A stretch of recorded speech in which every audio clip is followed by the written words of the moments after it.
มันมีไปตอนไรอยู่บ่คือบ่เห็นสัตว์มันไปลีหีแมงอยู่ทางใดด่าตะวันน้อยๆนี่แหละเสมอฝึกมันตัวค่าของคนอยู่ที่ผลของงานค่าของการอยู่ที่งานของคนแต่แค่คนดีนะคนดีจริงๆนะเขาทำดีเป็นปกติแต่บ่แม่นเขาทำดีเพื่อสิเอาดีแต่คุณธรรมความดีก็คืออยู่ที่คนดูคนเป็นคนเบิ่งเฮานั่นแหละสิให้ค่าเฮาเองหรือสิด้อยค่าเฮาเองคนเบิ่งไปเด้อุ้ยดีนั่นก็เป็นค่าของคนผู้ให้เด้โอ้ยบ่ดีดอกจังซั่นจังซี่นั่นก็เดี๋ยวว่าเขาด้อยค่าก็เป็นความรู้สึกของเขาเองนั่นแหละคือตัวจริงของเขาจังซั่นนั่นแหละเฮาสิไปสนหยังกับคำคนเห็นบ่ล่ะเฮารู้แจ้งในธรรมบ่แห้งละอีหยังก็ดีว่ากระทำสิ่งใดย่อมได้ผลกับสิ่งนั้นเฮาสิไปสนอีหยังกับคำไผในเมื่อเฮามาฝึกหัดมาภาวนาหรือว่าให้ทานทำบุญฟังธรรมมันบ่เฮ็ดให้ผู้ใดเสียชีวิตและทรัพย์สินมันบ่ได้เฮ็ดให้ผู้ใดข้อขาดบาดตายสิเป็นเงินมันหยังแม่นบ่ล่ะคนที่ว่านั่นเป็นนอนอยู่น้ำเฮือนน้ำซ่านนั่นแหละไต่กบไต่เขียดไต่หอยกินอยู่ก้านหอยกินอยู่เห็นว่าล่ะเจ้าคนจังสั่นสิมาให้ค่าเจ้าของเดี๋ยวคนสั่นสิมาด้อยค่าเจ้าของหรือเอาคนยังโลภโมโหโทสันเต็มกระบาลนั่นบ่มาเฮ็ดให้เจ้าของเบิดกำลังใจแม่นบ่ซั่นนั่นแหละของไม่ดีขายง่ายเนาะ ของดีขายยากเห็นป่ะอีหลีเด้อย่างนี้สั้นละของเบอร์ข่าวดีขายไม่ค่อยได้ข่าวร้ายขายดีแม่นบ่พวกเจ้าว่าและให้สังเกตเบื้องต้นถ้าอันใดเป็นข่าวลายๆเนี่ยคนสินิยมชอบเพราะว่าคนมันสังสมเฉพาะสิ่งบ่ดีสิ่งลายๆเนี่ยเขาสิฮู้ตัวของเขาบ่น้อเสพติดข่าวเฉพาะอันข่าวบ่ดีแม่นบ่ล่ะเลยเกิดกลายเป็นคนที่มีอุปนิสัยไปในทางที่บ่ดีว่าตั้งแต่ผู้ใดเฮ็ดดีได้บัดนี้เพราะว่าตัวเองเขาไปเสพติดจนฝังหลากลึกเข้าไปในความรู้สึกแล้วผู้ใดเฮ็ดดีก็สร้างสิไปหายกข่าวบ่ดีนั่นแหละมาเป็นเครื่องขัดงานมาเป็นข้ออ้างเป็นเหตุผลหักล้างความดีของคนอื่นนี่แหละ เฮาสิไปสนอีหยังกับคำพ้นเนาะคนที่เว้าจริงที่สุดคือคนตายเนาะ แต่ว่าถ้าตายอย่าคิดเด้ว่าสิเป็นคนเว้าจริงปีนไปปีนมาปีนไปเด้เนาะนั่นแหละจังว่าเฮาเห็นโลกนี่เป็นสารพัดภัยในการเกิดซะเอาตัวรอดเฉพาะตนเถอะมารดาบิดาแม้นจะรักเราเพียงใดก็ช่างเด้อเขาก็หวังดีแบบโลกแต่ว่าก็ปะปนไปด้วยความโรคโกรธหลงอิจฉาริษยาแล้วก็มีความหวังไปในท่านที่เหตุให้เกิดนั่นเองบัดนี้เฮาก็เหมือนกันแม้นเฮาสิรักมารดาบิดามากมายถึงใดก็ช่างแต่ว่าเฮาก็บ่อาจสามารถที่จะเอาสิ่งที่ดีที่สุดที่พวกเฮารู้นะให้เพิ่นได้เพิ่นต้องสอนเพิ่นเองเพิ่นต้องเป็นเองเพิ่นต้องประสบด้วยตนเองนี่แหละคือธรรมะก็คือความจริงที่ออกจากประสบการณ์ของตัวของเองจึงจะได้ความรู้จริงการได้ยินได้ฟังคือเฮาฟังธรรมมานี่บ่แม่นว่าเฮาได้รู้แก่นแท้แห่งธรรมเด้การได้ยินได้ฟังสุตตมยปัญญาเป็นเหตุให้การคิดการคิดเป็นเหตุให้การสรุปผลการสรุปผลเป็นเหตุให้ความยึดมั่นถือมั่นจากว่าล่ะผิดถูกบุญบาปชั่วดีนี่เอามาสรุปแต่ว่าบุคคลที่ปฏิบัติได้ของจริงไม่ดีไม่เลวไม่บุญไม่บาป แม่นบ่เป็นเพียงแค่ประสบการณ์ผ่านมาแล้วก็ผ่านไปไม่ควรดึงเอาไว้เหมือนกันกับแรงกระทบจบไปแล้วคือเรื่องของเมื่อวานนี่5 ปีที่แล้ว10 ปีที่แล้วนั่นเรียกว่าแรงกระทบมันจบไปนานแล้วแต่ว่าถ้าเมื่อไหร่เราคิดถึงเรื่องราวต่างๆหลายๆแล้วเราก็นำเข้ามาใคร่ควรต่อจึงเรียกว่าแรงกระทบจบไปแล้วแรงกระเทือนนั้นยังอยู่เหมือนดังว่าเป็นเหตุการณ์เกิดขึ้นในปัจจุบันขณะเด็กพ่อเข้าใจว่าเด้อคือเฮาโกรธเกลียดบุคคลผู้ใดผู้หนึ่ง5 ปีที่แล้วเฮานำเข้ามาคิดใหม่ศูนย์ขึ้นคือเก่าเด้นั่นแหละจึงบอกว่าแรงกระทบจบไปแล้วแรงกระเทือนยังมีอยู่พระเจ้าเฮาจึงให้ทุกคนพยายามอยู่กับปัจจุบันอดีตก็เป็นสิ่งที่ผ่านมาแล้วบ่อาจสามารถไปแก้ไขหยังกับมันได้อนาคตก็ยังบ่ทันได้มาถึงบ่มีไผฮู้จักอนาคตดอกคือนี่เว้าเต็มๆโลดคือพอเล็กมาหน่อยก็บ่ได้คิดเด้คิดล่วงหน้าไว้ได้อยู่บ่ว่าสิเห็นอาจารย์อันนี้แม่นบ่ซั่นแต่จุ้ยมื้อนี้คิดอยู่บ่ว่าสิเห็นหลวงพ่อมนพอันนี้บ่ฮู้จักนั่นแหละเอิ้นว่าบ่มีผู้ใดมาคาดคะเนหรือว่าทำนายหยังกันได้ดอกฉะนั้นพวกเฮาจึงอยู่ปัจจุบันเถอะว่าคาดคิดได้ว่าสิมาเห็นแบบนี้ว่าสิมาได้ฟังแบบนี้เนาะพระว่าหยังว่าบ่ม่วนว่า นั่นเห็นบ่ด้อยค่าเฮาแล้วปันผู้ถือใจได้วันนี้เพิ่นบอกดีด่ากระสางเพิ่นบอกเพิ่นสอนเรื่องเพิ่นให้พรเนี่ยว่านั่นก็ให้ค่าเฮาอีกเนาะผู้ว่าบ่ดีนั่นเอิ้นว่าด้อยค่าผู้ว่าดีนั่นเอิ้นว่าให้ค่ามันมี2อย่างนั่นแหละแต่เฮาบ่ได้สนมึงหันดอก เฮานำประสบการณ์ที่ตัวเองเป็นมาเว้าให้ฟังบ่ได้เว้าให้เชื่อเข้าใจบ่ล่ะเชื่อก็บ่มีผลเด้อสิบอกให้ ต้องบุคคลผู้นั้นลงมือปฏิบัติกระทำเอาเองเข้าไปรู้แจ้งในความรู้สึกของตัวเองนี่ตั้งหากไม่พุทธเจ้าเพิ่นเว้ารอบคอบหรือว่ากวมไว้เบิดล่ะแม้เราตถาคตก็เป็นแต่เพียงผู้บอกทางนี่ไหมส่วนการเดินทางพวกเธอทั้งหลายจงก้าวย่างเดินไปเองโดยลำพังเด้ไม่ใช่แล้วอย่าเชื่อเพราะการได้ยินได้ฟังสืบต่อกันมาอย่าเชื่อเพราะบุคคลผู้นั้นสมควรเชื่องั้นบ่ล่ะเป็นตาเสื้อตาเสือโดยเฉพาะพวกเฒ่าๆเนาะ ทำทาเอานั่นนี่ป้าปลูกเสกเหล็กยันเบ้ยขังคือยังนี่มันใกล้ตายแล้วเด้หนูจักเกี่ยวบ่กัน มันยังพากันงมง่ายกับสิ่งศักดิ์สิทธิ์กับสิ่งนั้นสิ่งนี้สิดลบันดาลนั่นนี่ให้อยู่นั่นน่ะมันบ่ได้ฟังพระพุทธเจ้าเลยเด้นั่นน่ะนั่นแหละพวกเจ้าไปเชื่อบุคคลที่สมควรเชื่อว่าเขาแก่เขามีอายุมาเถระหรือเถเละบวกนานแม่นบ่ล่ะหัวสั้นหัวค้อนมากปากเบี้ยวงางมากนั่นโอ้ยเป็นบุญยกมือสวมหัวจักแม่นอีหยัง ว่าถ้าเขาเว้าจังขึ้นสาธุโลดให้พวกเจ้ารวย สาธุแล้วก็แล่นไปเฮ็ดงานอยู่เนาะ สั่นตัวมั่ว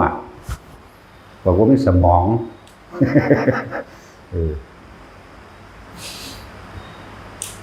ธรรมะที่เพิ่นสอนออกมาพูนอีหยังก็สร้างทุกสร้างมีเหตุคือเกิดขึ้นจากการกระทำของเฮาผลมันก็ได้เกิดจากการกระทำที่เฮากระทำเองนั้นมันบ่มีสิ่งศักดิ์สิทธิ์ดลบันดาลหยังให้ไผดอกทุกคนอยู่ในนี่ผ่านการขอร้องอ้อนวอนมาบ่แห้งแล้วล่ะจุดดอกไม้ธูปเทียนแม้กระทั่งการสะเดาะเคราะห์สะแดะแขะต่างๆโดยการถวายของบูชายัญล่ะถวายของแม่นว่าล่ะ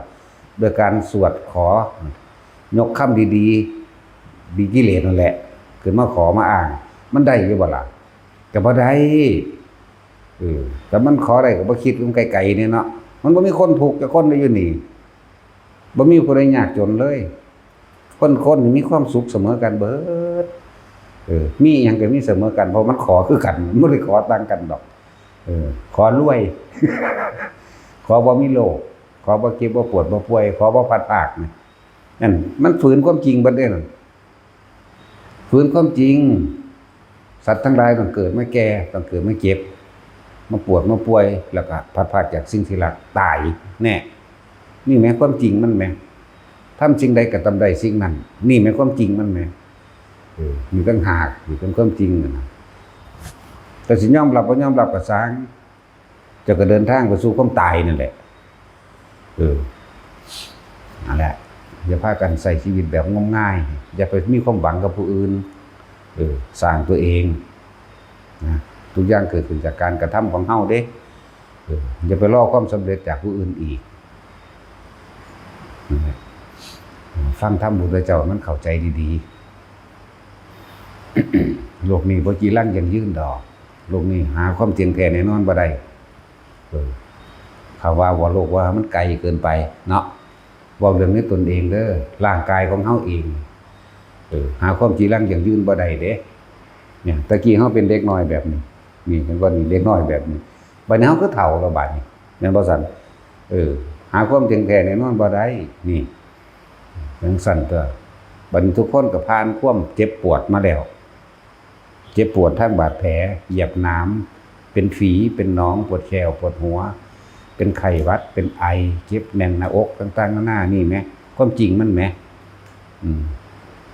ความจริงคือทุกคนเกิดมาแม้ความเกิดก็เป็นทุกข์เพราะแก่คำว่าแก่บ่แม่นหลายคนที่มองไปใส่90 100เด้บ่แปลว่าแบบนั้นเด้อเราแก่ทุกวันเด้จากบัดนี้แต่ว่าเป็นการเฮาอาจจะเข้าใจว่าเป็นแบบซ่าๆเป็นแบบซ่าๆมันบ่ได้ซ่าเด้เอาถ้ารูปขี้ไข้เบิ่งดูกันเนื้อหนังมันออกมาก็ดีนั่นล่ะแก่จังซั่นล่ะรูปเบิ่งขี้ไข้เบิ่งขี้มูกน้ำลายเบิ่งหูนั่นแหละความแก่มันคล้ายความแก่มาให้เฮาเห็นบ่ล่ะเข้าใจบ่ล่ะมันคือขี้หูขี้มูกน้ำลายออกนั่นแหละมันแก่แล้วมันก็ตายไปสู่มือเห็นบ่นั่นจังซั่นตัวนั่นแหละเรามีความแก่เป็นธรรมดามีความเจ็บเป็นธรรมดามีความพัดพรากจากสิ่งที่รักเป็นธรรมดามีความตายเป็นธรรมดาแล้วนี่คือเรื่องอยู่ในตัวเฮาเองเด้อบ่ได้เว้าเรื่องไกลเพราะทุกคนบ่เข้าใจโลกก็คืออารมณ์เฮาเองหลังจากว่าล่ะโลกก็ดีก็เรื่องใกล้ๆไปนำเฮาให้เห็นสารพัดภายในการเกิดให้เห็นโทษของกายพร้อมกายนี่บ่เป็นของเฮาอาศัยข้าวและน้ำเด้เลี้ยงมันเฮาฮักที่สุดก็คือตัวเฮาเองกายเฮาเองนี่แหละมีได้ไรดีๆนี่เบ้ยแสวงหาสรรหาไม่กินเนาะมันทรยศพวกเจ้าคือเก่านั่นแหละมันบ่ได้ซื่อสัตย์กับพวกเจ้าดอกเนาะมันก็ปวดเหมือนเดิมมันก็ป่วยเหมือนเดิมมันก็แก่เหมือนเดิมมันก็ตายเหมือนเดิมเห็นมั้ยแม่นบ่ล่ะมันบ่ได้ฮักพวกเจ้าเด้พวกเจ้าได้ไปฮักมันหลงมันเองเนาะเสื้อผ้าได้ดีๆเบ้ยซื้อมานี่นั่นนี่เนาะอันใดประดับใส่หูใส่ปากท่าหน้าท่าเด้อโอ้ยสารพัดพวกผู้หญิงก็หาแต่งหาดึงไว้ขนาดเกงในซ่อนอยู่ข้างในก็ยังหายี่ห้อดีๆมาใส่โอ้ยคือบ่ใส่โซ่โลดเนาะใส่ข้างนอกก็ได้แต่อยากโซ่ของดีของมีราคาใส่กางเกงยีนเข้าไปแต่ก็ใส่กางเกงในข้างนอกก็ได้ตัวคือจากโซ่ยี่ห้อคานวินคลายว่าเด้เนาะยี่ห้อดังเว้ยจังซั่นตัวแต่จากโซ่ก็ใส่ข้างนอกเพิ่นบ่ซั่นก็บ่ต้องใส่หยังใส่กางเกงในมาโลดมันจังบ่ได้คิดยากเนาะตัดสินแต่บับๆแว่ๆมันจะคิดยากเด้บ่ซั่นก็ป๋ามาโลดบ่ต้องมันจังบ่ได้คิดก็ขี้คร้านคิดเห็นโทษของร่างกายเจ้าของเด้อมันบ่เป็นของเจ้าของเด้อมันแก่ทุกวันเนี่ยขี้มูกน้ำลายออกนั่นแหละมันคลายความแก่ออกไปเห็นบ่แล้วอันอื่นก็ออกไปเหมือนกันขี้หูขี้มูกน้ำลายขี้ไข้เล็บยาวต้องตัดออกนั่นแหละมันแก่ทุกวันบ่แม่นแต่แค่นั้นบัดนี้เฮาบ่แม่นแต่ว่าเฮาเห็นผมงอกว่าแก่เด้ส่วนต่างๆมันแก่ไปเรื่อยแล้วมันก็เจ็บปวดป่วยมันจะอยู่ในอำนาจของตนบ่ต้องไปเพิ่นเห็นโทษของกายนี่แหละเห็นโทษของขันธ์5รูปเวทนาสัญญาสังขารวิญญาณอันนี้แหละผู้เพิ่นบรรลุอรหันต์ก็เลยบ่ได้ไปอีหยังมากมายดอก บ่แม่นไปเห็นสวรรค์เห็นนรกดอกนะบ่แม่นไปรู้ดักใจท้ายความคิดผู้อื่นใดดอกแม้เจ้าสิไปรู้ความคิดผู้อื่นแล้วแต่ว่าเจ้าก็ยังมีอารมณ์ความรู้สึกพอใจและบ่พอใจเจ้าก็เกิดอยู่นี่ไงมันวิเศษหม้องใดยังล่ะเขาเอิ้นหยังล่ะภาษาบาลีว่าอนุสาสนีปาฏิหาริย์บ่ดูดักใจใครอื่นบ่แม่นบ่คือจังซั่นตัวอิทธิปาฏิหาริย์อิทธิฤทธิ์มีอยู่10อย่างพุ่นล่ะแต่ว่าบ่ย่อๆเอาอิทธิปาฏิหาริย์ทั้ง10อย่างถ้ามีอิทธิฤทธิ์ดำดินบินบนห้องเหินเดินอากาศมันมีการแข่งฤทธิ์ได้ตะกี้แข่งฤทธิ์เด้พวกฤาษีชีพให้ต่างๆผู้เขาจะฝึกได้บางตนเดินบนน้ำบางตนเหาะไปในอากาศบางตนทำให้หายไปลงมาในพื้นดินบางตนลอยไปดุจดังนกบางตนทำตัวเองเอาหัวไปหมุนเขาคิดกูดเอาเท้าไปอีกเขาหนึ่งจังซี่นะเดินไปตามอากาศมั่งเดินไปตามน้ำนั่งลงไปในน้ำมั่งเด้มาแล้วเขามาท่าแข่งฤทธิ์กับพระพุทธเจ้าเด้บ่แม่นนิครนทั้ง6เด้นิครนทั้ง6บ่ได้มีฤทธิ์มีเดชหยังเด้นั่นน่ะจักบ่ล่ะบ่แม่นเด้พวกอื่นอีกกว่านี้แต่เขาบ่เป็นแบบนี้นั่นแล้วส่วนพระเจ้าพิมพิสารก็ปรารถนาจะเห็นพุทธเจ้าแสดงฤทธิ์ที่เพิ่นก็ปล่อยให้พวกนั้นแสดงก่อน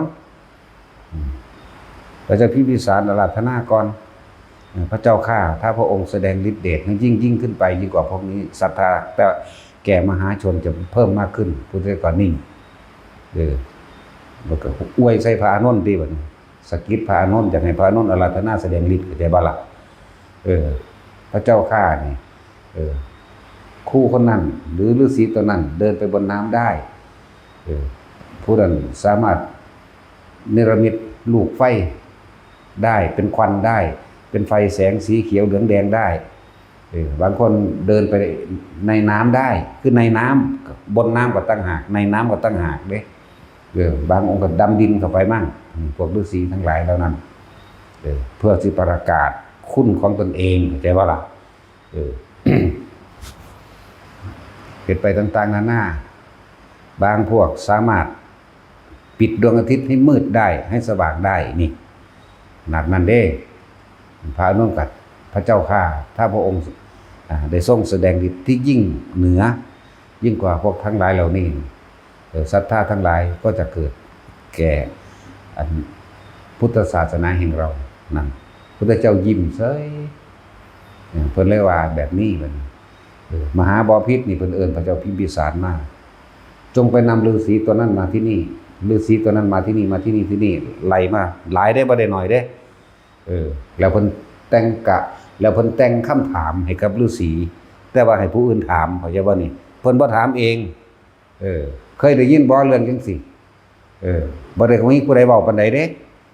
บ่แม่นนิครนทั้ง6เด้พวกนั้นบ่จักหยังบ่ได้มีแหมงหยังเด้นั่นน่ะจังซั่นแล้ว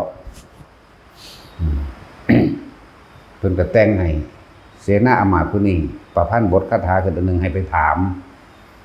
ฤาษีตัวนั้นตอบบ่ได้โมโหนั่นเห็นบ่เพิ่นบอกอานนท์เธอจงดูนั่นเขาละความโลภได้หรือยังไม่ได้พระเจ้าค่ะถ้ายังมีความโลภอยู่ความโกรธก็มีอยู่ถ้ายังมีทั้งโลภทั้งโกรธอยู่ขึ้นชื่อว่าความหลงในตนเองก็ยังมีอยู่แล้วก็ให้อีกผู้นึงไปถามนี่เพิ่นประพันธ์คาถาเป็นคำถามให้ถามฤาษีตัวนี้ถามตัวนี้โมโหเหมือนกันเบิดแล้วสั้นแล้วนั่นแหละประเด็นเพิ่นก็อธิบายฤทธิ์ทั้งหลายอันก็เกิดจากการฝึกจิตตภาวนาโดยการทำสมาธิอาศัยความยินดีอาศัยความพอใจแต่ว่าพวกเธอทั้งหลายเหล่านั้นพอใจเฉพาะการแสดงฤทธิ์แค่นั้นหวังเพียงแค่ลาภสักการะกลับกลายเป็นความยึดมั่นถือมั่นทำให้เกิดทุกข์มากยิ่งขึ้นไปอีกนั่นแต่ว่าสำหรับพระพุทธเจ้าเฮาเรียกว่าอนุสาสนีปาฏิหาริย์บทธรรมอันใดที่เราตถาคตแสดงแล้วรู้แจ้งเห็นจริงเปิดเผยธรรมที่ถูกปิดเข้าใจบ่นี่ ย่อมสว่างไสวย่อมทำให้จิตใจของหมู่ที่ได้รับพระสัทธรรมนี้ล่าเริงธรรมะต้องเปิดเผยปิดบังย่อมเศร้าหมองเพิ่นแสดงเห็นบ่บัดนี้บัดนี้เพิ่นถามบัดนี้เพิ่นเปิดโอกาสผู้ใดมีข้อสงสัยจงถามภิกษุเราก็ได้บ่ให้ถามเพิ่นโดยซ้ำไปไหมจงถามภิกษุเราเอาพวกฤาษีก็ไปถามภิกษุองค์นั้นตอบได้ปึ๊ดนั่นแหละมันก็แกล้วกล้ากว่ากันเหมือนว่าซั่นภิกษุทั้งหลายแล้วบ่ขัดบ่ของเลยมีแต่สาวกของศาสนาเช่นใกล้กันเด้ของมหาวิระอันจักว่าล่ะใกล้กันอยู่แต่ว่าเขาไปยึดติดในการทรมานตนเพื่อให้พ้นจากทุกข์ลักษณะคล้ายกันแต่ว่าเป็นความยึดมั่นจากบ่นี้เป็นความยึดมั่นถือมั่นว่าคือการทรมานกายเพื่อให้ข้าพ้นโอคะสงสารนี่มีความเห็นเดียวกันอยู่แต่ว่าเขาไปยึดในการทรมานกายเห็นบ่นี่เขาบ่เบิ่งใจต่างกันเด้ใกล้เคียงพุทธเจ้าตอบให้เบิดเลยแล้วแต่ใกล้เคียงอยู่ในความคิดแต่ว่ามันมีอยู่ผิดอยู่อย่างหนึ่งคือเป็นหยังคือจังปลาโตบ่ใส่เสื้อผ้าแม่นบ่แล้วก็จังซั่นแล้วความคิดใกล้เคียงกันนะเหลือแต่ความปล่อยวางทางความคิดต่างหากแต่ว่าทางกายกันบ่ใส่เสื้อผ้าปลาหำจักบ่ล่ะเวลาสิกินอาหารสิเอาผู้หญิงงามๆมาแล้วมาเป็นเวลาสิกินอาหารสิเอามือเฮ็ดจังซี่แล้วเขาสิเคี่ยอาหารลงใส่มือผู้นี้ก็โหกินแบบนี้นั่นแหละมันมาผิดตรงนี้เรียกว่าบ่มีความละอายในกายแต่มีความเข้าใจว่าตัวของนั้นเป็นผู้ปล่อยวางคือเป็นผู้มักน้อยและสันโดษแม้กระทั่งเสื้อผ้าก็ไม่ใส่ว่าไปนั่งสั้นแล้วเขาก็มีข้ออ้างไปอีกถ้าผู้ใดมีกามราคะเกิดขึ้นอวัยวะเพศจะต้องแข็งตัว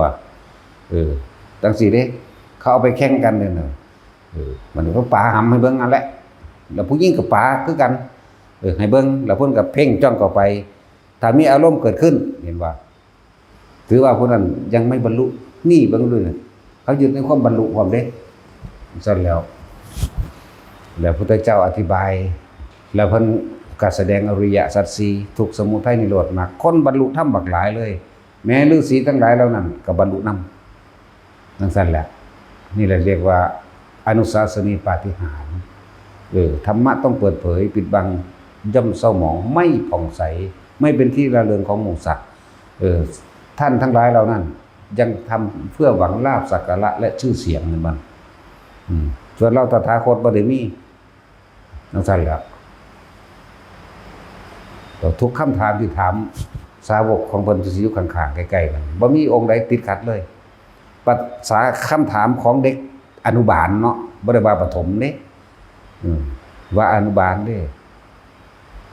นั่นซั่นแหละบางคำถามเพิ่นบอกเธอจงทำเช่นนี้เช่นนี้เท็จบ่ได้ที่เนาะหลายอย่างนั่นแหละคือวังคีสะพระวังคีสะนาฏบุตรไปเรียนม่อนเคาะกะโหลกแล้วครับเรียนจบไตรเพศหลายอย่างนั่นแหละแต่อาจารย์ให้เคล็ดลับเรื่องเลยว่าม่อนเคาะกะโหลกเอากระดูกคนตายนั่นแหละมาจับเบิ่งนี่ไล่ม่อนไปรู้ว่าผู้นี้ตายแล้ว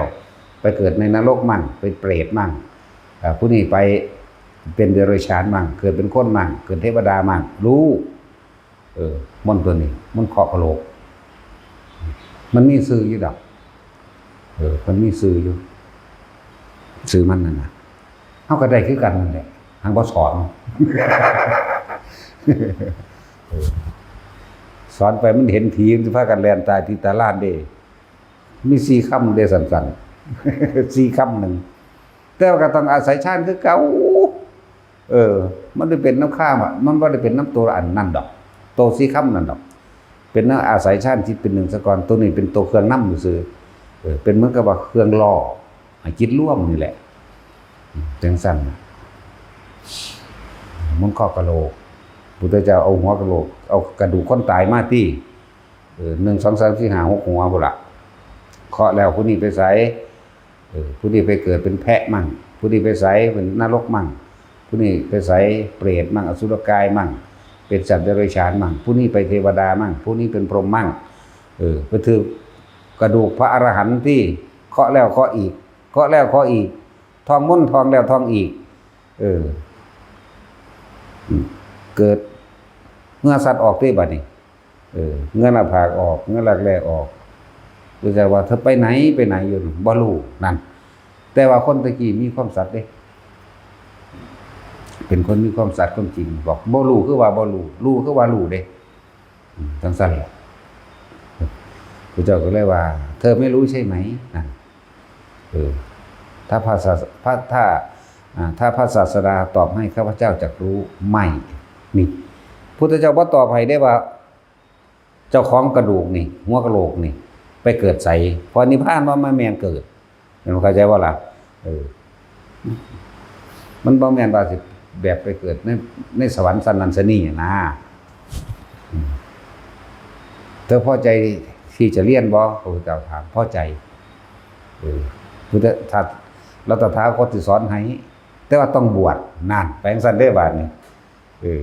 แต่ว่าต้องบวชเพิ่นก็บวชแล้วเพิ่นก็สอนกรรมฐานให้พูนให้ไปท่องอาการ32พุ่นเด้แต่จังแยกให้เป็นธาตุ4ก็จะว่านี่ตั้งแต่เกศาของโลมาขนนาคาเล็บตันตาพันตะโจนังบางสังนั้นนะรู้อินาติกระดูกกระติมันจังยึดได้กระดูกไล่ไปเลยแยกว่านี่ส่วนนี้เป็นธาตุดินมีทั้งหมดกี่ธาตุมีทั้งหมดเท่าไหร่จังซี่นะธาตุดินมี20ธาตุน้ำมี12เป็นจังซี่นะไล่ออกมาธาตุไฟมีเท่านี้ธาตุลมมีเท่านี้ลมพัดขึ้นจากเบื้องบนเท่านี้ล่างเท่านี้ไล่ไปมันจิตมันร่วมใหญ่ดิมันก็เห็นความบ่เที่ยงของร่างกายเห็นบ่นี่มันเห็นความเป็นอนิจจังเห็นความเป็นทุกข์ของกายนี่ทุกข์เหลือคงไว้เฉพาะกายเท่านั้นแต่ว่าใจหาทุกข์บ่ได้ดอกตัวเลื่อนอนิจจังทุกขังอนัตตาทุกข์อันเกิดแก่กายมันเป็นมันยาของขันธ์ซื่อเป็นเครื่องหลอกเป็นอุปจาระก็ว่าซั่นเพิ่นก็บรรลุอรหันต์เมื่อบรรลุอรหันต์แล้วก็เพิ่นก็มาเปลืองคำปฏิญาณแกบอกเพิ่นก็ว่าพระตถาคตเจ้าไม่ต้องตอบข้าพระองค์ก็ได้พระเจ้าข้าเพราะข้าพระองค์ได้รู้แล้วก็บอกได้อยู่ว่าล่ะว่าไปเกิดไสเห็นบ่อันเดียวบ่มีการไปบ่มีการมาแม่เนาะเกิดก็บ่แม่นบ่เกิดก็บ่แม่นมีก็บ่แม่นบ่มีก็บ่แม่นแม่จังซั่นตัวนั่นแหละพวกเฮาอย่าไปสะออนฤทธิ์เดชบางคนยังหลงงมง่ายในการทำนายทายทักดูหมอดูดวงดูวันเกิดเดือนนั้นปีนี้ยังปียังเขาราศี12นั่นนะตกปีนี้ข้อขาดตกปีนี้หมากัดตกปีนี้โอ้ยไร้สาระเด้อน้องแม่นหยังเด้อทิ่มเด้อนั่นแหละเรียกว่าวัดกับเขาพระเจ้าก็นมปมนี่มันบอกสัตว์มันซั่นแล้วจังว่าพวกเฮาให้เห็นเข้ามาในกายของเองเพิ่นว่าขันธ์5พวกเฮาอาจสิบ่ทันเข้าใจว่าขันธ์5คือหยังดอกไม้5คู่เทียน5คู่ธูป5คู่เอิ้นว่าขันธ์5แต่ว่าต้องเอาใส่ขันธ์ใบเดียวนี่แหละบ่แม่นเด้ออันนั้นเด้ออันนั้นเป็นเครื่องสักการะบูชาเพราะว่าเฮาบ่มีแนวซื้อระลึกถึงซื่อๆดอกอันคำว่าขันธ์5ตัวนั้นเป็นของสมมุติอันนึงเลยเกิดกลายเป็นประเภทนี้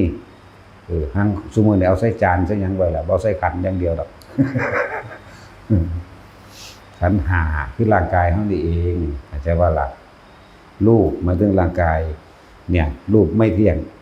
รูปนี้เที่ยงหรือไม่เที่ยงก็ไม่เที่ยงพระเจ้าข้าไม่เที่ยงหรือเป็นสุขหรือเป็นทุกข์หรือพระเจ้าก็เป็นทุกข์พระเจ้าข้าเห็นบ่สมควรหรือไม่ที่เราจะเข้าไปไม่ควรเข้าไปยึดมั่นถือมันไม่สมควรพระเจ้าข้าเห็นบ่พวกเฮาพากันทองเด้แม่นบ่สั่นนั่นแล้วพวกเฮาพากันทองมั้ยในอนัตตลกนัสูตรนี่แม่แม่นบ่สั่นคือพากันว่ารู้จักกุสมิงตินิพินทติเวทนายะปินิพินทติเห็นบ่สั่นสัญญายะปินิพินติสังขารเลสุปินิพินตินั่นล่ะนิพินตังยุราชติวิราคาวิมุตติเสยยะทิทางกามาสวาภวาสวาวิชาสวานี่แปลเอาเด้อ มันสั่นตัวรูปไม่เที่ยงเวทนาไม่เที่ยงสัญญาไม่เที่ยงสังขารไม่เที่ยงวิญญาณไม่เที่ยงรูปคือร่างกายของเฮานี่แหละบ่ได้เป็นไปตามอำนาจใจที่เฮาอยากให้มันเป็นเด้อมันจะป่วยมันก็ป่วยไปตามภาษามันเด้มันหิวมันก็หิวไปตามของมันเองมันร้อนมันก็ตามของมันถ้าเฮาบังคับได้มันก็ว่ามึงอย่าร้อนมึงจะพอดีแม่นบ่ล่ะมึงอย่าหนาวมึงอย่าปวดเหนียวเดี๋ยวนี้ไปหอนเฮือนก่อนจังปวดจังซี่บังคับได้บ่ล่ะบ่เราสิบอกให้อย่างหนึงคือบ่มีผู้ใดอยากปวดเลยเนาะมันปวดได้จังคิดแบบนี้เนาะจังซั่นตัวนั่นแล้วมันก็เกิดขึ้นเห็นบ่ล่ะมันก็เกิดขึ้นของมันเองนั่นเลินถ้ารูปไปเที่ยงเวทนาคือความรู้สึกได้กายร้อนหนาวก็ยังบ่เที่ยงนี่เว้นนอกเจ็บไข้ได้ป่วยก็บ่เที่ยงบ่ป่วยจังซั่นบ่ร้อนจังซั่นบ่หนาวจังซั่นแน่สัญญาก็คือความจ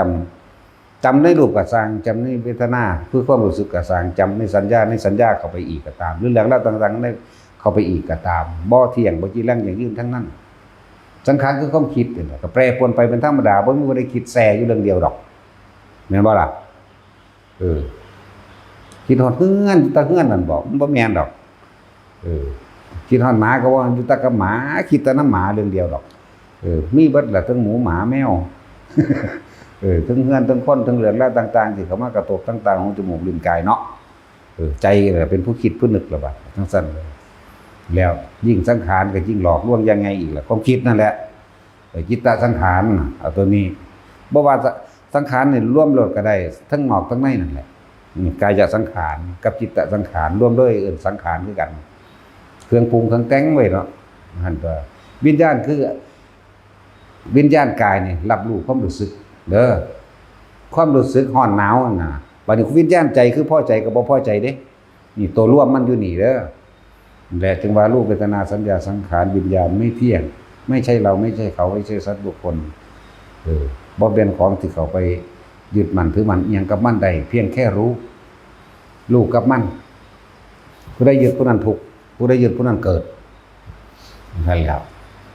มันอยากป่วยมันก็ป่วยได้เนาะมีผู้ใดอยากป่วยบ่อยู่นี่บ่มีจักคนเด้บัดมันสิป่วยมันก็ป่วยโลดบัดสิปวดหัวก็ปวดเดี๋ยวบักแขวก็แขวโลดเนาะสิปวดหลังก็ปวดโลดมันมีผู้ใดอยากอยู่บ่มีนั่นแหละจึงบอกว่าทุกอันเราควรกำหนดรู้ตัวทุกกำหนดรู้โอ้ถ้ารู้แล้วมันก็เข้าใจของมันก็เป็นของมันจังซั่นเนาะเฮาก็หาวิธีปรับปรุงมันเอาตัวถ้าร้อนก็ทำให้เย็นอาบน้ำก็ได้เปิดพัดลมก็ได้เนาะแม่นบ่ฮึ แม่นอยู่ดอกว่าถ้าร้อนก็ทำให้เย็นเนาะถ้าหนาวก็ทำให้อุ่นตัวแม่นว่าซั่นหรือสิห่มผ้า ซั่นแล้วแต่จึงว่าเฮาปรับปรุงเปลี่ยนแปลงไปตามสภาพคือยอมรับกับมันหาวิธีอยู่ให้ได้อยู่กับร้อนให้เป็นอยู่กับเย็นให้ได้ตัวปรับปรุงเปลี่ยนแปลงกับมันแต่มีบทสุดท้ายคือเฮายอมรับความตายนี่มันก็ละทั้งตัวขันธ์ห้าอันชนทั้งหลายอันสัตว์ทั้งหลายไม่อาจหนีไปได้ในความตายนี่แม้เจ้าจักยินดีหรือไม่ยินดีก็ช่างแต่ความตายนี่หนีไม่ได้เป็นเด็ดขาดเพราะมันเป็นธรรมดาของมันเป็นธรรมชาติของมันรวยก็ป่วยเจ็บแก่เจ็บป่วยตายเหมือนกันสวยก็เหมือนกันขี้เหร่ก็เหมือนกันบ่ว่าสิร่ำรวยหรือยากจนมีความแก่เป็นธรรมดาเจ็บเป็นธรรมดาป่วยไข้ไม่สบายเป็นธรรมดาพลัดพรากจากสิ่งที่รักเป็นธรรมดาตายเป็นธรรมดาเสมอกันทั้งเบิดเฮายอมรับมันโดยความคิดโดยการเห็นเข้าใจว่านี่เรียกว่าความคิดยอมรับด้วยการเห็นเรียกว่าญาณทัศนะก็ว่าแปลว่าการเห็นที่สุดเข้าใจว่านี่การเห็นจนสุดถ้าเกิดจนตายเห็นแล้วยอมรับมันแล้วแต่เห็นตั้งใดในระหว่างทำกลางปัจจุบันนี่เฮาสิบ่กระทบกระทั่งบ่ส่งอารมณ์ออกไปทั้งไมนั่นแหละเพิ่นจึงฝึกให้พวกเฮานั่นน่ะรู้จักการทรงฌานเจริญฌานด้วยอานาปานสติบางองค์ก็ชำนาญเพียงแค่ลมหายใจเข้าออกบางองค์ทั้งลมหายใจเข้าออกตลอดทั้งอาการปิติปราโมทย์เกิดขึ้นบางองค์ก็ ก็เอาเฉพาะอาการปีติปราโมทย์เกิดขึ้นและคนจึงเน้นดูก่อนภิกษุทั้งหลายเพื่อเราจึงสร้างหรือว่ามีวิหารธรรมอันใดอันหนึ่งอันเป็นเครื่องอยู่นั่นอันเป็นเครื่องสงบระงับคิดเด้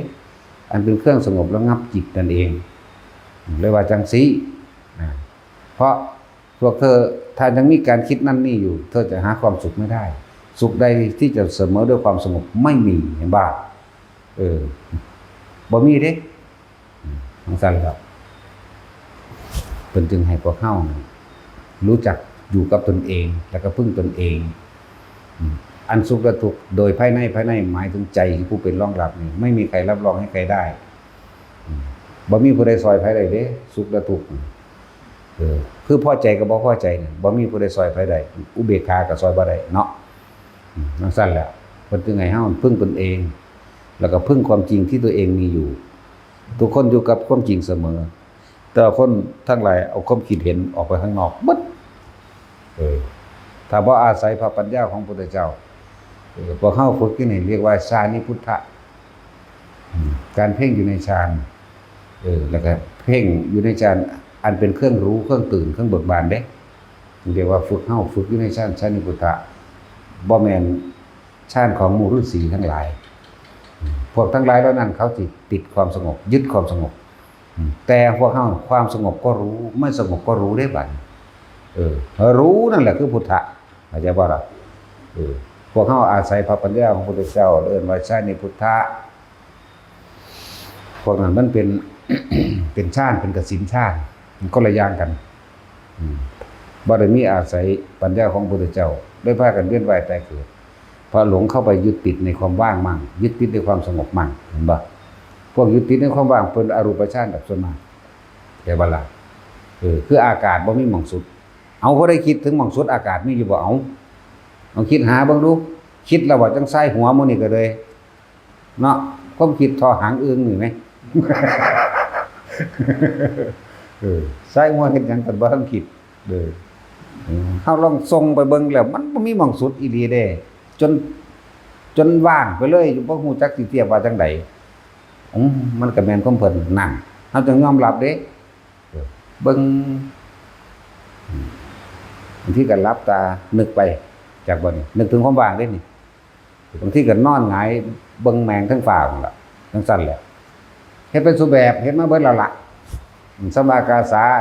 มื้อนี้อากาศหาที่สุดไม่ได้คำไทยๆเฮานี่แหละบ่ว่าถ้าอากาศาน้ำใจจะกระดังดอกพวกมันติดคำดอกกันนั่นอันนี้เฮาเอาความจริงใส่โลดโอ้ยมันบ่มีหม่องสุดเว้าอยู่ผู้เดียวในลึกๆนี่แหละในความคิดในใจเฮาเนี่ยนึกหาหม่องสุดก็บ่เห็นมื่นตาหาหม่องสุดก็บ่เห็นนี่เลยเป็นจังซั่นนั่นแหละบอกว่าพวกเฮาในการฝึกการทรงฌานจรฌานโดยอานาปานสตินี่คืออาศัยฌานิพุทธะอาศัยความรู้อาศัยปัญญาจากองค์พระพุทธเจ้าเฮาเรียกว่าฌานิพุทธะสงบก็รู้ไม่สงบก็รู้สงบก็ไม่ใช่ยึดไม่สงบก็ไม่ใช่ยึดมีแต่รู้จากบ่ล่ะให้จึงหาวิธีหาเครื่องอยู่ให้ทุกคนนั่นแหละฌานิพุทธะนี่คุ้มครองเฮาได้ยาวไกลเด้อแต่ตัวเองต้องสร้างเองมรรคสิทธิฌานมรรคสิทธิฌานนั่นนี่อันเป็นหนทางที่ประคองเอาไว้ให้เข้าถึงผู้รู้แจ้งผู้ตื่นและผู้เบิกบานในจังหวะนี้มรรคสิทธิฌานแห่งฌานิพุทธะเด้คำยาวมันมีอยู่เด้จะเว้าแต่คำสั้นก็ได้คำยาวก็ได้มรรคสิทธิฌานแห่งพุทธะนี่คือคนสิบรรลุมันโสดาบันก็จังตกน้ำบ่ไหลตกไฟบ่ไหม้ที่โบราณเพิ่นว่าไว้จังซี่นะเหมือนกันกับพระสังฆิจะสมณีเนาะขนาดเขาเผาแม่เพิ่นน่ะเหลือแต่หม่องทององค์ลงอยู่หม่องเดียวบ่ไหม้แหมซับเปลือเอาเหล็กแหลมไปแทงไปถือปลายตาหางตานิดหน่อยบาดนิดหน่อยนึงดอกมันแผลเป็นอยู่คือที่บอกปันเห็น ก็เห็นตัวจังเว้าเนาะตัดสินกับตัวคนบ่มีสมองสิล่ะว่าตัวง่าย พวกบ่เห็นน้ำสนุกตัวเนาะแม่นบ่ล่ะ ตัวพวกเจ้าเห็นน้ำข่อยอยู่บ่อยู่นี่แต่บ่เห็นก็ตัวได้ตัว น้อยๆอยู่บางนี้แล้วไตตาน้อยๆตาข้างเดียวนี่แหละข้างซ้ายนี่น้อยๆดอกเป็นแผลเป็นอยู่นั่นแหละพอตะไปเจาะจนแตกปุ๊ฟุ้งออกไปข้างอยู่ปลายหญ้าค่าบ่ได้มีต่อไม้ต่ำๆดอกขอนไม้ขอนไม้มันล้มหญ้าค่ามันปูใส่เป็นตกปุ๊ใส่ในหั่นสัปเหร่อดีใจแต่เอาขึ้นให้กับเศรษฐีผู้เป็นตากับยายครับได้รับรางวัลมหาศาลแล้วเพิ่น สั่นแล้วบัดใหญ่ขึ้นมาแล้วพอดีเด็กน้อย6 ขวบ 7 ขวบคุยกันหยอกกันเล่นอีหยังมันก็สู่สังกิจจะสามเณรบ่ได้เห็นบ่นี่คนมันมีชาติพุทธะมาไว้ตั้งสมัยใดแล้วเห็นบ่เป็นผู้รู้คือความรู้สิคุ้มหมู่เด็กน้อยคือกันนั่นแหละพวกนั้นมันบ่ได้มีหยังจักล่ะมันซั่นแล้วเล่นอีหยังก็แพ้เล่นเขาเล่นดีดลูกกลางหยังก็แพ้เบิดนั่นแหละคือว่าโอ้ยมันสิบ่ดวงดีแท้เนาะเฮ็ดอีหยังก็บ่ชนะมันเนาะเฮาก็ว่าไปแบบขนาดเก่งแท้ๆขนาดแม่มึงตายมึงยังบ่ตายนำแม่มึงนี่สลดใจเห็นบ่คำว่าพุทธะพุทธขึ้นนี่ที่ว่าธรรมะมันพุทธเองขึ้นเองจากว่านี่จึงเรียกว่านี่แหละมรรคสิทธิการแห่งชาตินิพุทธะคำเต็มมันก็คือคำนี้เด้อนั่นแล้วความรู้ตัวนี้พึดขึ้นมาเลยเกิดความสลดใจมารดาตายแล้วซึ่งแม้กระทั่งเกิดมาก็บ่ทันได้เห็นมารดาแห่งเราเองแม้นบิดาก็เช่นกันอยู่กับตากับยายเมื่อมีความเกิดก็ต้องมีความไม่เกิดบ่ล่ะถ้าไม่อยากตายก็ไม่ต้องเกิดนั่นสั่นแล้วนั่นแหละพวกตากับยายก็คุยกันล่ะบัดสิปรึกษาภาษาดิบุตรบ่เฮานะเฮาเป็นอุปถากแห่งภาษาดิบุตรมานานปรึกษาแล้วก็ลงใจกันเบิดตากับยายก็ดีใจลุงป้าเอาก็ดีใจสังกิจจาสามเณรก็ตรงใจพอดีกับอยากบวชแน่โกนผม3 เทือนเลยบรรลุอรหันต์นั่นท่านแล้วนั่นแหละว่าพวกเฮาฝึกไปเถอะที่พาเฮ็ดอยู่เดี๋ยวนี้มันบ่สูญหายดอกบางคนก็อยู่กับลมบางคนก็อยู่กับอุณหภูมิโลดแต่ว่าบ่ต้องไปเคร่งเครียดกับมันไว้อยู่มั่งบ่อยู่มั่งก็ช่างมันเด้อแต่ว่าเน้นหมู่พระภิกษุสามเณรเด้มีเวลากว่าเขาจักว่าล่ะพวกเขายังห่วงรวยพวกเขายังงงห่วงหนี้อยู่ไปเนาะจังซี่เขายังห่วงหนี้อยู่พวกเขาบ่ได้ห่วงหยังแล้วนำอย่างเดียวนั้นผู้บวชเดือนหนึ่ง2 เดือน3 เดือนก็ช่างฝึกเอาไว้เป็นเครื่องป้องกันตนเองเด้อว่าชานิพุทธะมัคคะสิทธิฌานชานิพุทธะมัคคะสิทธิฌานจะเป็นเครื่องปกป้องคุ้มครองตัวเราไปบ่ให้หนีออกจากสัมมาทิฏฐิจากบ่เฮาสิอยู่ในสัมมาทิฏฐิแม้นอาจจะแวกๆไปนิดๆหน่อยๆแต่ก็จะมีสิ่งเตือนขึ้นมาเองดอกเพราะเฮาอาศัยฟังธรรมของพระพุทธเจ้าอาศัยผู้รู้คือพระพุทธเจ้านั่นแหละทั้งนั้นแหละจังว่าบ่สูญหายไปไหนดอกทุกคนฝึกเอาไว้แม้เกิดอันตรายเนี่ย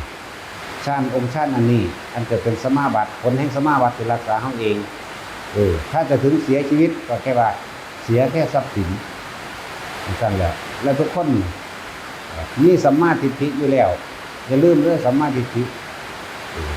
คือเฮาสิถือเอาเฉพาะธรรมเป็นไงถ้าเอาเฉพาะรัตนตรัยเป็นไงหมายถึงพุทธธรรมสงฆ์คำสอนพระพุทธเจ้าเดินตามนี้แม้ทีนี้การทำผิดศีลมันเป็นบางครั้งบางอย่างก็สร้างมันแต่ว่าเฮามีกันอยู่เฮ็ดให้มันบริสุทธิ์ได้เวลาใดที่อยู่กับลมหายใจนั่นแหละบริสุทธิ์คือศีลบริสุทธิ์จังซั่นตัวบางคนบ่อยู่กับลมไปอยู่กับอุณหภูมิเลยอยู่กับอาการปิติเลยนั่นก็บริสุทธิ์แล้วมันมีแนวถ้าเข้าหรือลบล้างกันไปแน่อยู่ดอกกรรมอันที่เกิดจากความผิดเล็กๆน้อยๆคือการฆ่าสัตว์นี่แหละฆ่าผู้อื่นก็บ่ใหญ่ดอกเล็กน้อยเหมือนกันว่าจะไปฆ่าคนมีบุญเด้นั่นแหละบ่ซั่นองคุลิมานสิบรรลุบ่เนาะโอ้ยพระใหญ่สุโธทนานี่ฆ่าหลายตัวว่าสิสร้างเมืองได้เนาะ เมียก็อีกเท่าใดคือ เออจะกังวลเรื่องนี้พากันเฮ็ดไปนั่นแหละแต่ว่าบ่หันไปให้ไปเฮ็ดเด้นี่เข้าใจว่านี่บ่แม่นสิเข้าไปเฮ็ดเด้ มันผ่านมาแล้วให้แล้วไปอย่าไปคิดถึงมันบ่แม่นว่ากูสิไปหาฟาดเพิ่นฟาดเพิ่นนั่นนี่ซะก่อนก็กักกูสิเบิ่งลมหายใจบัดสิตายบ่แม่นเด้ความคิดมันบ่ไปนำเด้เออ รอให้กำลังใจพอใหญ่สุดโทษนากว่าสิตั้งกบิลพัฒน์ขึ้นได้เนาะฆ่าคนบักหลายสั่นตัวเมียก็หลายอีก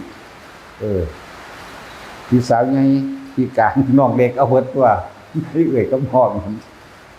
แต่ผู้อื่นอีกนับก็บ่ได้ของคนได้ลูกผู้เดียวแต่อันอยากได้ลูกชายแม่นบ่ล่ะตั้งจากได้เจ้าชายสิตามมาแล้วผู้อื่นจังท้องนำเด้แปลกประหลาดบ่ล่ะซั่นแล้วพอบริวารสิมาเกิดนำกันจังต้องนำดอกขอให้กำลังใจเด้อผู้ใดเคยมีผัวหลายก็มีอีกรถ เอาจักล้านคนพุ่นให้มันหากห้ามออกเนาะแท็กซี่มึงเอาผู้เดียวนึงเอาหลายๆรถเป็นหยังเกินมึงกล้าเอาอยู่บ่ เอาตัวแต่มันเผลอเนาะมันพยักหน้าอยู่ได้ขี้เกียจหาว ล้ออยู่ดี เอาอยู่ถ้ามีโอกาสมันพยักหน้าอยู่ว่า มันสั่นแล้ว แค่ว่าให้กำลังใจแต่ละคนว่าบ่ต้องไปกังวลดอกสิ่งที่มันผ่านมาแล้วเพียงแต่ว่าเฮาบ่นำเขามาคิดเท่านั้นเองหยุดคิดอยากบ่นี่บ่นำเขามาคิดแล้วอีหยังก็เกิดบ่ได้เท่านี้ทีนี้สุโธธนาบาดสิตายสุดท้ายมันก็คือรู้ลมหายใจเข้าดิออกนี่เด้ตายน้ำลมหายใจเข้าออกบรรลุอรหันต์เลยเห็นบ่มันสั่นแล้วอย่างในจุลคาทางบรรลุอนาคามีเป็นตัวเนาะสิวจักทีบจักแดนหยังตั้งแต่เกิดมาอาวุธออกแสงบาบๆนั่นบ่ซั่นต้องรู้นั่นคนบ่ดีมันเกิด เริ่มขี้รักมักยกมาซะนั่นเอารักฮอดของพ่อของแม่เจ้าของจริงๆบ่รักก็ได้มันก็ของซ้ำของเจ้าของเนาะขอเพิ่นได้ก็ดีรักไปรักมาแล้วนั่นแหละเพิ่นเรียกว่าเป็นคนบ่มีคนคบรักอยู่รักกินป้นกี้ค่ะมาเรื่อยไปขออยู่น้ำมูลโจรโจรน้ำมันที่แรกมันก็ได้น้อยละจน500ซะก่อน ถึงมา3,500เอาไปมาทำดีครับอันเลขาโจรนี่ประวัติของอันนายจุลกาศได้นี่ทำบีบแข้งบีบขานวดรับใส่อยู่เป็นปี2ปีว่าคนใกล้คิดของหัวหน้าใหญ่หัวหน้าโจรนั่นน่ะก็เลยด้วยความเกรงใจเอารับมันเข้าโมงซะโหดเหี้ยมกว่าหมู่อีกเด้เพิ่นนี่ว่าสุดท้ายก็หนีบ่พ้นกรรมดอกเพราะราชาจับได้เบิด 35,000 คนฆ่าบ่หวาดบ่ไหวก็เลยว่าผู้ใดอาสาสิฆ่าโจรแล้วนี่เห็นว่าทรยศหมู่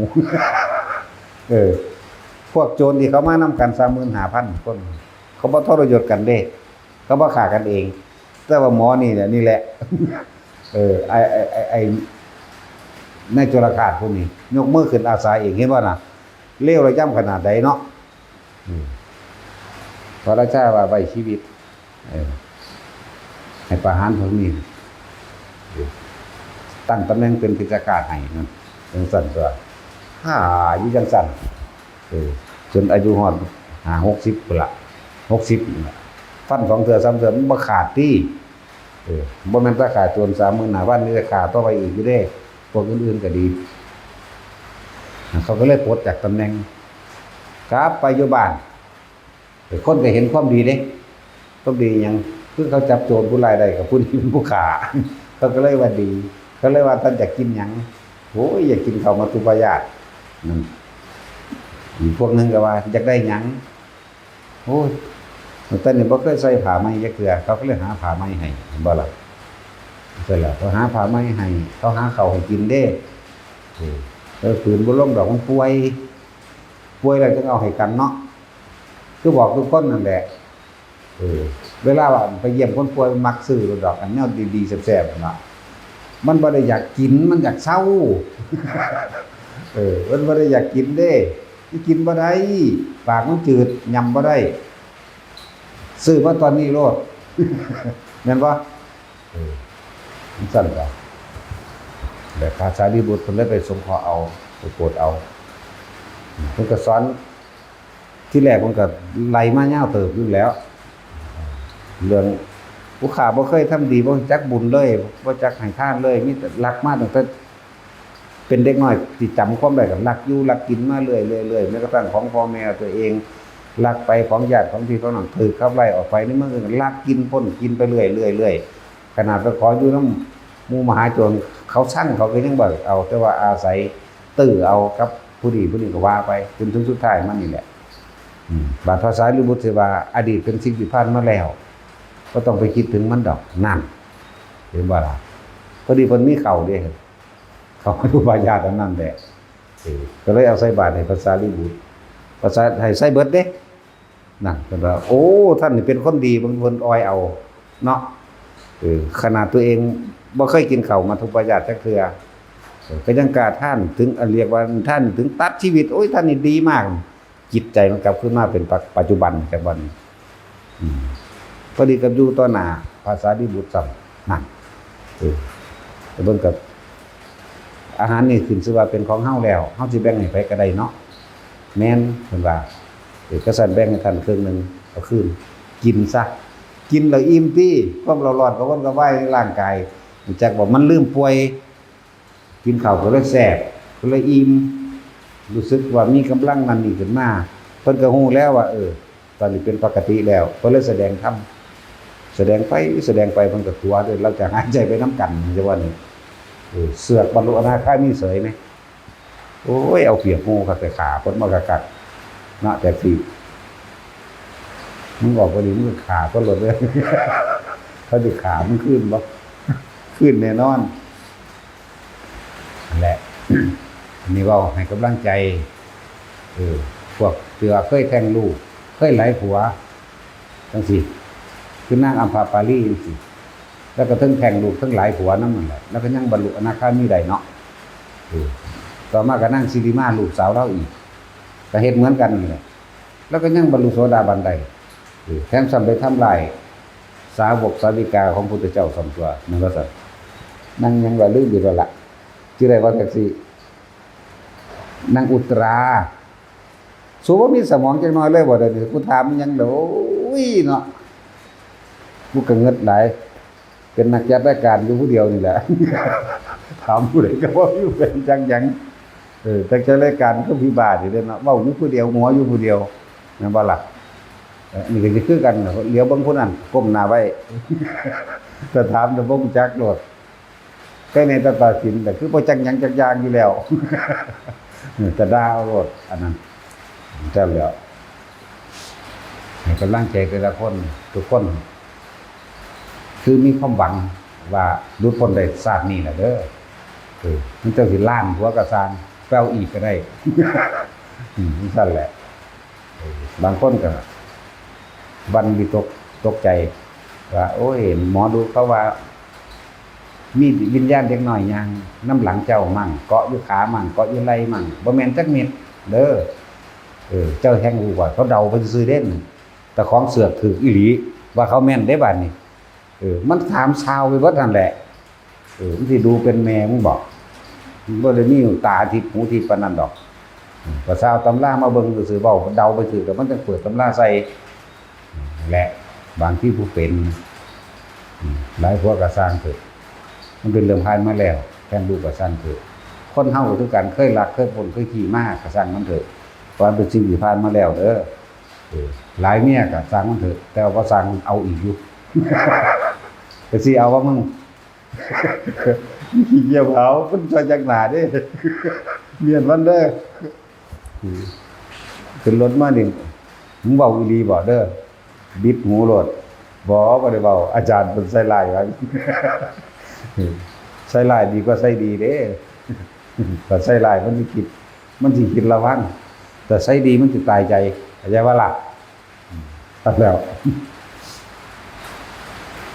แต่ละคนมีสิทธิ์เบิดเพียงว่าเรื่องอดีตมันผ่านมาแล้วเฮาบ่อาจสิไปแก้ไขมันได้อยู่ในปัจจุบันอนาคตก็บ่ทันเกิด คนเฮามันเกิดเพราะว่าคิดถึงอดีตเด้อ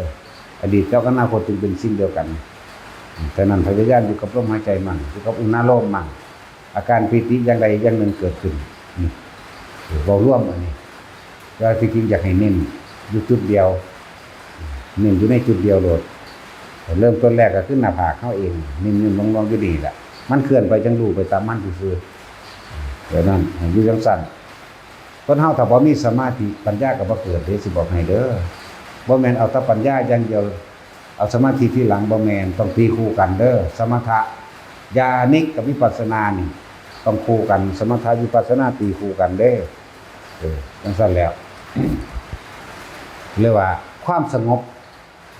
กับการเห็นตามความจริงบ่ภาษาเฮาบัดนี้ความสงบเอิ้นว่าสมถะเอิ้นว่าสมาธิสมถะก็แม่นสมาธิก็แม่นความสงบมีภาษาเฮาว่าความสงบจิตตั้งมั่นหรือว่าจิตมีที่อยู่เป็นอารมณ์เดียวเป็นหนึ่งนี่ที่จริงความรู้สึกเดียวนี่แหละเด้อที่เว้ามา 3-4 ศัพท์เมื่อกี้นี่เด้อความรู้สึกเดียวอยู่กลางหน้าผากเฮาตอนนี้นี่สมถะก็ใช่สมาธิก็ใช่นั่นแหละจิตหนึ่งก็ใช่จิตตั้งมั่นการเดียวกันกับสมาธินั่นแหละที่เราใช้หลายศัพท์เพื่ออยากให้ทุกคนเข้าใจในความหมายบ่อยากให้เป็นหลงเมาวัฏบาลีใช่ป่ะล่ะความรู้สึกน่วงๆอยู่นี่นั่นละเอามองหันเลยมันสงบแล้วตั้งมั่นแล้วมันจังสิเห็นโดยธรรมชาติของมันเด้ตะกี้เฮาเข้าใจว่าเฮาวิปัสสนาไปเลยอันนั้นมันเป็นการคิดเอาซื่อๆเด้นั่นจักบ่น่ะการคิดเอาบัดนี้เป็นโดยบ่ต้องคิดนี่เด้บัดนี้นั่นแหละมันต้องสิเห็นดอกอันใดก็เปลี่ยนไปบ่กี่ลังอย่างอื่นเกิดขึ้นดับไปเกิดดับเกิดดับเกิดดับก็ว่าไปนั่นแหละนี่แหละ นี่บอกว่าแต่ละคนให้มันอยู่นี่ในความสงบแล้วมันนั่งเห็นดอกว่าสิ่งทั้งหลายทั้งปวงบ่กี่ลังอย่างอื่นหาความเพียงแท้บ่ได้มีความเกิดเป็นธรรมดามีความดับเป็นธรรมดาไหลเข้าไปจนถึงมันสิเห็นแม้กระทั่งจิตตัวเองคือความคิดก็ยังบ่เที่ยงนี่ความคิดที่เฮาเข้าใจว่าเป็นของเฮาอยู่แล้วความคิดที่เฮาเข้าใจว่าเฮาบังคับมันได้อยู่แล้วก็ยังบ่อาจสามารถเห็นบ่นี่ฉะนั้นต้องใส่ความรู้สึกตัวรู้อยู่กับความคิดนี่คิดถึงคนนั้นไปคิดถึงคนใหม่เรียกว่าเกิดดับกับบุคคลผู้นั้นไปคิดถึงงัวเกิดดับกับงัวไปคิดถึงหมาเกิดดับกับหมาไปคิดถึงบ้านเกิดดับกับบ้านเกิดดับเอาไปมาคิดไปจนเบิดคิดเด้เบิดมันสิกลับมาร่วมเองหรอกร่วมก็เลยเข้าสู่ความสงบเรียกว่าสุขได้ที่เสมอด้วยความสงบบ่มีนะนั่นแหละมันก็มี2อย่างตีคูณไปตีคูกันมานั่นแหละอาจจะว่าล่ะบ่แม่นเอาตัวอย่างใดอย่างหนึ่งเด้ชาวเฉพาะความสงบแบบท่านฤาษีชี้ไพ่ทั้งหลายก็ไปเป็นพรหมหรืออรูปพรหมไปแต่วันเฮาอาศัยมรรคสีสิจารย์แห่งชานิพุทธะที่ไหวเด้ออาศัยพระปัญญาของพระศาสดาเป็นเครื่องนำทางและเอาสมาทาน